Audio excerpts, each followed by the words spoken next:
ஸ்ரீ காசி காண்டம் 6ஆம் அத்தியாயம் தீர்த்தாத்தியாயம், அதாவது புனித இடங்கள். பராசர முனிவர் கூறினார்: சூதமா முனிவரை, சிறப்பு மிக்கவரே, ஸ்ருதிக்கு புனிதத்தில் ஒப்பிடக்கூடிய கதையை கேளுங்கள்.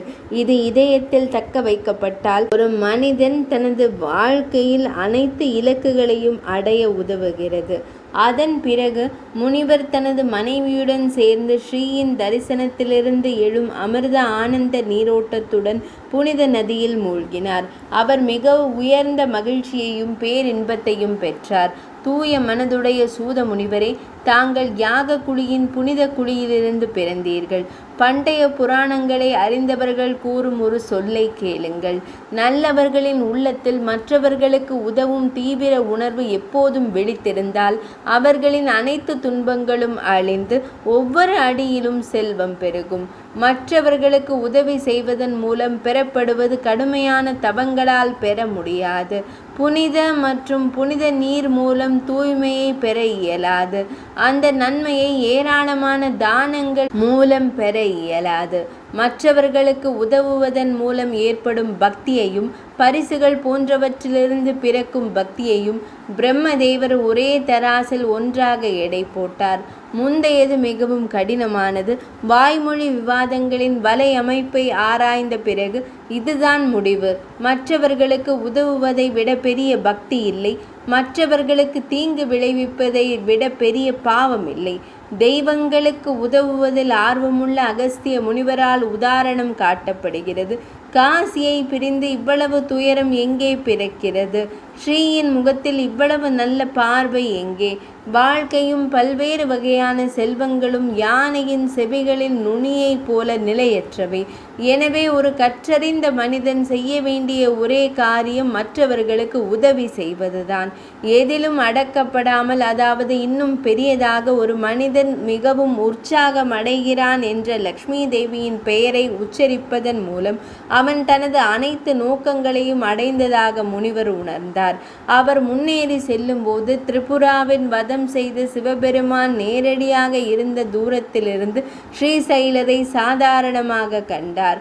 அந்த முனிவர் தனது மனைவியிடம் மகிழ்ச்சியான மனதுடன் கூறினார்: என் அன்பான துணைவியே, இங்கே தனியாக நிற்கும் போது ஸ்ரீசைலத்தின் மிகவும் அற்புதமான சிகரத்தை பார்க்கிறாய். அது மகிமை வாய்ந்தது. அதை உணர்ந்தால் ஆண்கள் இந்த உலகில் மீண்டும் பிறக்க மாட்டார்கள். 84 யோஜனை இது முழுவதும் லிங்கங்களால் நிறைந்திருப்பதால் ஒருவர் அதை சுற்றி வர வேண்டும். தேவி லோபாமுத்ரை கூறினார்: என் எஜமானரும் என்னை அனுமதித்தால் நான் ஏதாவது ஒன்றை சமர்ப்பிக்க விரும்புகிறேன். தனது எஜமானரின் அனுமதியை பெறுவதற்கு முன்பு பேசும் ஒரு பெண் வீழ்ந்து போகிறாள். அகஸ்திய முனிவர் கூறினார்: பெண்ணே, நீ என்ன கூற விரும்புகிறாய்? அதை தயக்கமின்றி கூறுவாய். உண்மையில் உன்னை போன்ற பெண்களின் எந்த கூற்றும் கணவர்களுக்கு வருத்தத்தை ஏற்படுத்தாது.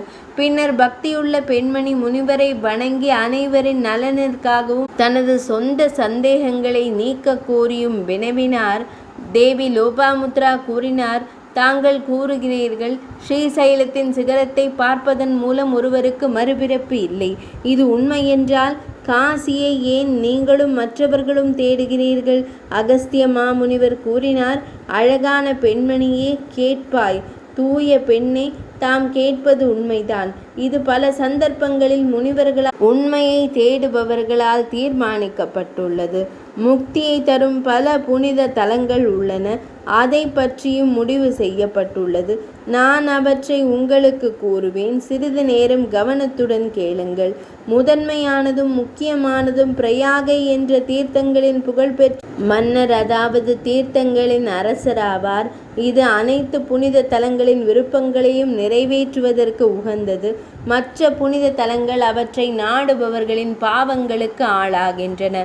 அந்த பாவங்களை துடைக்க அவர்கள் பிரயாகையை நாட வேண்டும். இது பக்தி, அன்பு, செல்வம் மற்றும் முக்தியை அளிக்கிறது. மற்றவை நைமிசாரண்யம், குருக்ஷேத்திரம், கங்காத்வாரம், அவந்திகா, அயோத்தியா, வடமதுரை, துவாரகை மற்றும் அமராவதி.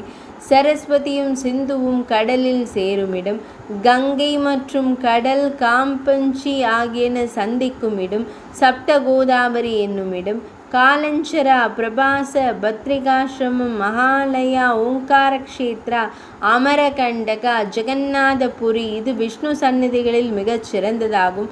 பிருகுதுங்க, நேபாளத்தில் புஷ்கர, ஸ்ரீ பர்வத மற்றும் மற்ற புனித தலங்கள் மற்றும் தார தீர்த்தம். அன்பானவளே, உண்மை போன்ற மன புனித தலங்கள் சூச் உள்ளன. இவையும் ரட்சிப்பை வழங்குபவை. இந்த காரியத்தில் சந்தேகத்திற்கு இடமின்றி கருத்தில் கொள்ள வேண்டிய அவசியமில்லை. புனித தலங்கள் காய தீர்த்தர் என்று அழைக்கப்படும் பித்ருக்களுக்கு மானேயர்கள் முக்தி அளிக்கிறார். அவர்களின் மகன்களும் தாத்தாக்களும் கடன்பட்ட நிலையிலிருந்து விடுவிக்கப்படுகிறார்கள். சதர்மினி முனிவர் கூறினார். குறிப்பு: சதர்மினி புண்ணிய நடைமுறைகளில் பங்குதாரர், மனைவி, அதாவது தேவி லோபாமுத்ரையை குறிக்கிறது. மிகவும் புத்திசாலியான பெண்ணை. மன புனித தலங்கள் என்று அழைக்கப்படும் அந்த புனித தலங்கள் எவை? அவற்றை தாங்கள் கூற வேண்டும். அகஸ்திய மாமுனிவர் கூறினார். பாவமற்ற பெண்ணை, மன புனித திருத்தலங்களை நான் பட்டியலிடும்போது கேளுங்கள். அவற்றில் புனித நீராடுவதன் மூலம் ஒரு மனிதன் மிகப்பெரிய இலக்கை அடைகிறான். உண்மை ஒரு தீர்த்தம், புனித இடம், சகிப்புத்தன்மை ஒரு தீர்த்தம், புலன் மற்றும் செயல் உறுப்புகளை கட்டுப்படுத்துவது ஒரு தீர்த்தம், அனைத்து உயிரினங்களுக்கும் கருணை ஒரு தீர்த்தம், நேர்மை ஒரு தீர்த்தம், மத கொடை என்பது ஒரு தீர்த்தம், சுய கட்டுப்பாடு என்பது ஒரு தீர்த்தம், மன நிறைவு என்பது ஒரு தீர்த்தம் என்று குறிப்பிடப்படுகிறது. பிரம்மச்சரியம் என்பது மிகப்பெரிய தீர்த்தம். இனிமையான வார்த்தைகளை பேசுவது ஒரு தீர்த்தம். அறிவு என்பது ஒரு தீர்த்தம். தைரியம், அதாவது மன உறுதி என்பது ஒரு தீர்த்தம். தவம் என்பது ஒரு தீர்த்தம் என்று குறிப்பிடப்படுகிறது. மனதின் முழுமையான தூய்மை அனைத்து புனித தீர்த்தங்களிலும் புனிதமானது. புனிதமான சுத்தம் செய்தல் என்பது உடலை தண்ணீரில் நனைப்பது மட்டுமல்ல, மன கட்டுப்பாட்டின் சுத்திகரிப்பு. நீராடல் உள்ளவர் உண்மையில் தனது புனித நீராடலை பெற்றவர் ஆவார். அவர் உண்மையில் சுத்தமானவர். அவர் மனதில் அனைத்து அசுத்தங்களையும் நீக்கிவிட்டார். பேராசை கொண்டவர், அவதூறு செய்பவர், கொடூரமானவர், நயவஞ்சகர் மற்றும் காமவெறி பிடித்தவர். அவர் அனைத்து புனித நீர் நிலைகளிலும் மூழ்கினாலும் பாவம் மற்றும் அழுக்கு, உடல் அழுக்குகளை அகற்றுவதன் மூலம் மட்டுமே ஒரு மனிதன் அசுத்தங்களிலிருந்து விடுபடுவதில்லை. மன அழுக்குகள் துடைக்கப்பட்டால் ஒருவர் உள்நாட்டில் தூய்மையானவனாகிறார். நீர்வாழ் உயிரினங்கள் தண்ணீரில் பிறந்து இறக்கின்றன. ஆனால் அவற்றின் மன அசுத்தங்கள் சுத்தம் செய்யப்படாததால் அவை சொர்க்கத்திற்கு செல்வதில்லை. புலன் சார்ந்த பொருள்களில் அதிகப்படியான பற்று மன அசுத்தம் என்று அழைக்கப்படுகிறது. அவற்றுடன் பற்றின்மை அசுத்தங்களிலிருந்து விடுதலை என்று குறிப்பிடப்படுகிறது. உள்ளிருக்கும் மனம் மாசுபட்டிருந்தால் அது புனித நீரில் புனித நீராடுவதன் மூலம் சுத்திகரிக்கப்படாது. அது நூற்றுக்கணக்கான முறை தண்ணீரில் சுத்தம் செய்யப்பட்டவைகள் பானை போல தூய்மையற்றது.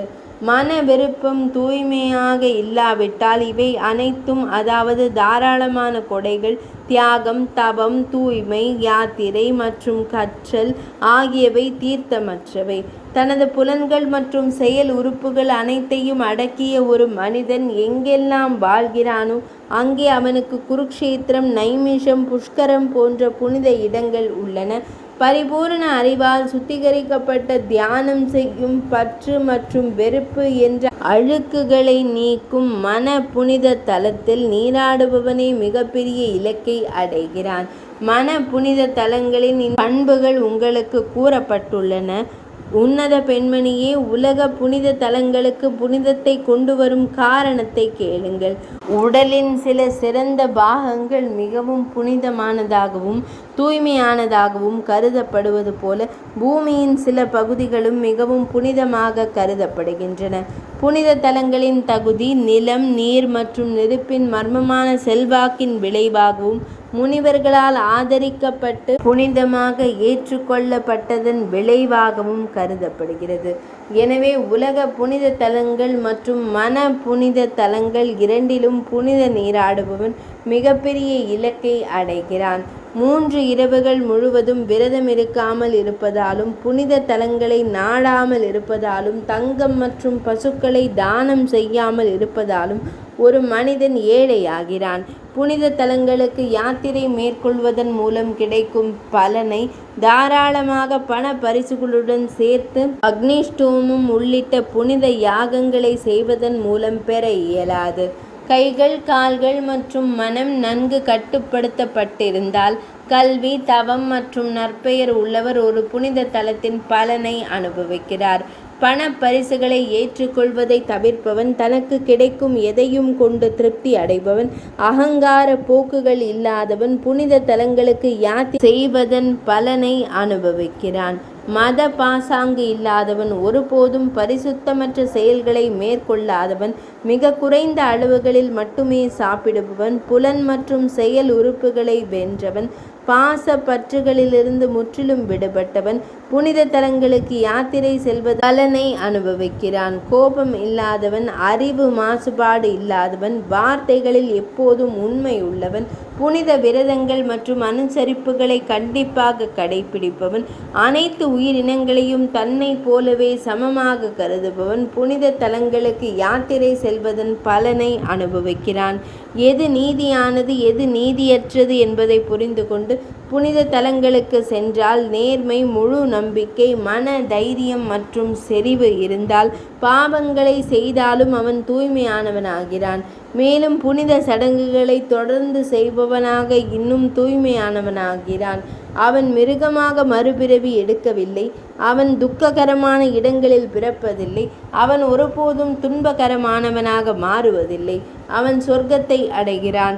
முக்திக்கான வழிகளை பெறுகிறான். நம்பிக்கை இல்லாதவர், பாவமுள்ள ஆன்மா, நாத்திகர், தொடர்ந்து சந்தேகத்தில் இருப்பவர் மற்றும் அதிக பகுத்தறிவுவாதி, இந்த 5 பேரும் புனித திருத்தலங்களுக்கு யாத்திரை செய்த பலனை ஒருபோதும் அடைய மாட்டார்கள். விதிகளின்படி புனித தலங்களுக்கு யாத்திரை மேற்கொள்பவர்கள் ஒன்றுக்கொன்று எதிரான அனைத்து ஜோடிகளையும் துன்பம், இன்பம் போன்றவை பொறுமையாக சகித்து கொள்கிறார்கள். அப்படி சகித்து கொள்பவர்கள் சொர்க்கத்தை அடைகிறார்கள். யாத்திரை மேற்கொள்ள விரும்புபவர் ஆரம்பத்தில் இல்லத்தில் விரதம் இருந்தால் பின்னர் அவர் தனது திறனுக்கு ஏற்ப கணேசனை, பிடரி, பிராமணர்கள், புனித மனிதர்களை வணங்கி மதிக்க வேண்டும். விரதத்தை நிறைவடைய செய்து உணவு உட்கொண்ட பிறகு அவர் மகிழ்ச்சியுடன் விதிமுறைகளை பின்பற்ற வேண்டும். திரும்பிய பிறகு அவர் பிடரியை வணங்க வேண்டும். பின்னர் அவர் குறிப்பிட்டுள்ளபடி நன்மைகளை பெறுவார். புனித தலங்களில் பிராமணர்கள் சோதனைக்கு உட்படுத்தப்படக்கூடாது. உணவு தேடி வருபவர்களுக்கு உணவளிக்க வேண்டும். பிடரிகளுக்கு பந்துக்களை வழங்குவது சக்து என்று அழைக்கப்படுகிறது. பார்லி மாவிலிருந்து தயாரிக்கப்பட்டது. அரிசி, பார்லி மற்றும் வேக வைத்த பருப்பு அல்லது பால் புட்டு வடிவத்தில் இருக்க வேண்டும். ஞானிகள் கடைபிடித்தபடி எண்ணெய், பிண்ணாக்கு மற்றும் வெல்லம் மூலம் சார்த்தம் செய்யப்பட வேண்டும். அர்க்யம் மற்றும் ஆவாகனம், பிரார்த்தனை மற்றும் வரவேற்பு ஆகியவற்றை தவிர்க்கலாம். சரியான நேரத்தில் இருந்தாலும் இல்லாவிட்டாலும் சார்த்தம் மற்றும் தர்ப்பணம் தாமதமின்றி செய்யப்பட வேண்டும். நடுவில் எந்த இடையூறும் இருக்கலாகாது. யாராவது ஒரு புனித இடத்தை வேறு ஏதேனும் கடமை அல்லது வேலையில் இருக்கும் போது சாதாரணமாக அடைந்து புனித நீராடினால் அவர் ஸ்நானத்தின் பலனை பெறலாம். ஆனால் புனித யாத்திரையின் பலனை பெற இயலாது. புனித இடங்களில் பாவம் செய்பவர்களின் பாவம் அடக்கப்படும். நம்பிக்கை கொண்ட மனிதர்களின் விஷயத்தில் புனித ஸ்தலமானது குறிப்பிட்ட பலனை அளிக்கும். மற்றவர்களுக்காக ஒரு புனித ஸ்தலத்திற்கு செல்பவர் 16இல் 1 பங்கை பெறுவார். அங்கு சாதாரணமாக செல்பவர் புண்ணியத்தில் பாதியை பெறுகிறார். ஒரு யாத்ரீகர் அவர் பிரதிநிதித்துவப்படுத்தும் நபர்களின் உருவப்படத்தை உருவாக்கி புனித நீரில் புனித நீராட வேண்டும். யாருக்காக இந்த புனித நீராடல் செய்யப்படுகிறதோ அவர் 8இல் 1 பங்கை பெறுவார். புனித விரதம் ஒரு புனித திருத்தலத்தில் மேற்கொள்ளப்பட வேண்டும். தலையில் உள்ள முடிகள் மொட்டையடிக்கப்பட வேண்டும். ஏனெனில் இதனால் தலையின் பாவங்கள் மறைந்துவிடும். புனித தலத்திற்கு வருவதற்கு முந்தைய நாளில் விரதம் கடைபிடிக்கப்பட வேண்டும். வருகை தரும் நாளில் அவர் சார்த்த சடங்கை செய்ய வேண்டும். புனித தலங்களை எண்ணும்போது துணை செயல்களும் என்னால் உங்களுக்கு கூறப்பட்டன. இது சொர்க்கத்தை அடைவதற்கும் முக்திக்கான வழிமுறையாகவும் இருக்கும். இந்த 7 நகரங்களும் இங்கேயே முக்தியை அருள்கின்றன. காசி, காஞ்சி, மாயா, அயோத்தி, துவாராவதி, மதுரா மற்றும் அவந்திகா. முழு ஸ்ரீசைலமும் 84 யோஜனைகள் வரை பரவியுள்ள பகுதி முக்தியை அருள்கிறது. கேதாரம் அதைவிட உயர்ந்தது. பிரயாகை ஸ்ரீசைலம் மற்றும் கேதாரத்தை விட உயர்ந்த சிறந்த முக்தியை அளிக்கிறது. புனித தலங்களில் முதன்மையான பிரயாகையை அவிமுக்தன் மிஞ்சுகிறது. சந்தேகத்திற்கிடமின்றி அவிமுக்தத்தை போல வேறு எங்கும் முக்தியை பெற இயலாது. முக்தியின் பிற புனித தலங்கள் காசியை அனுஷ்டிக்க கூடியதாக ஆக்குகின்றன. காசியை அடைந்த பிறகும் ஒருவர் சம்சாரத்திலிருந்து விடுவிக்கப்படாவிட்டால் அவர் பல நூற்றுக்கணக்கான பிற புண்ணிய தலங்களுக்கு சென்றாலும் முக்தியை பெற இயலாது. இந்த சூழலில் ஸ்ரீ மகாவிஷ்ணுவின் உதவியாளர்களால் ஒரு பிராமண சிவசர்மனுக்கு விவரிக்கப்பட்ட ஒரு பண்டைய புராண கதையை நான் குறிப்பிடுகிறேன். இந்த தீர்த்தாத்தியாயத்தை நன்கு கட்டுப்படுத்தப்பட்ட மனதுடன் கேட்டு நம்பிக்கையும் பக்தியும் கொண்ட பிராமணர்களுக்கும் பக்தி நடைமுறைகளில் மூழ்கியிருக்கும் கிராத்திரியர்களுக்கும் நல்லவர்களின் பாதையில் செல்லும் வைசியர்களுக்கும் பிராமணர்களுக்கு அர்ப்பணிப்புள்ள சூத்திரர்களுக்கும் அதை கூறுவதன் மூலம் ஒரு பிராமணர் பாவங்களிலிருந்து விடுபடுகிறார். 6ஆம் அத்தியாயம் இனிதே நிறைவடைந்தது.